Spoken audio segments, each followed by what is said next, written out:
1000 square feet വീട് tile ചെയ്യുന്നതിന് എത്ര രൂപയാവും? അതുപോലെ തന്നെ ഒരു 10x10 ഫീറ്റിൻ്റെ റൂം ടൈൽ ചെയ്യുന്നതിന് ടോട്ടൽ കോസ്റ്റ്, ലേബർ കോസ്റ്റും മെറ്റീരിയൽ കോസ്റ്റും എത്രയാവും എന്നതിനെക്കുറിച്ചാണ് ഈ ഒരു വീഡിയോയിലൂടെ ഫുള്ളി ഡിസ്ക്രൈബ് ചെയ്യാൻ പോകുന്നത്.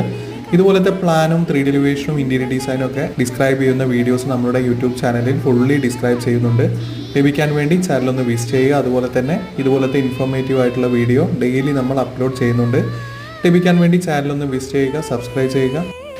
നമ്മളുടെ യൂട്യൂബ് ചാനലിൽ റീസെൻ്റ് ആയിട്ട് വന്ന 1-2 കമൻ്റാണ് ഈ പറഞ്ഞ പോലെ നമ്മളൊരു 10x10 റൂം എത്ര സ്ക്വയർ ഫീറ്റ് ആണ്, അതുപോലെ തന്നെ ആ ഒരു റൂമിന് എത്ര ഏരിയയാണ് നമുക്ക് ടൈല് വരുന്നത്, അതുപോലെ തന്നെ ലേബർ കോസ്റ്റ്, മെറ്റീരിയൽ എത്ര വരും, മെറ്റീരിയൽ കോസ്റ്റ് എത്രയോ, ടോട്ടലി ഉള്ള ഒരു കോസ്റ്റ് അറിയാൻ വേണ്ടിയിട്ട്. ഇപ്പോൾ നോർമലി ഒരു വീട് കയറ്റിക്കൊണ്ടിരിക്കുന്ന ആളാണ്, അല്ലെങ്കിൽ വീട് കയറ്റാൻ പോകുന്ന ആളാണെങ്കിൽ നമുക്ക് ഒരു എസ്റ്റിമേറ്റ്, നോർമൽ ഒരു ക്ലയൻറ്റിന് എസ്റ്റിമേറ്റ് ഇടുമ്പോൾ എങ്ങനെയാണ് ടൈലിൻ്റെ അളവെല്ലാം എടുക്കുന്നത്, അതുപോലെ തന്നെ ഒരു 1000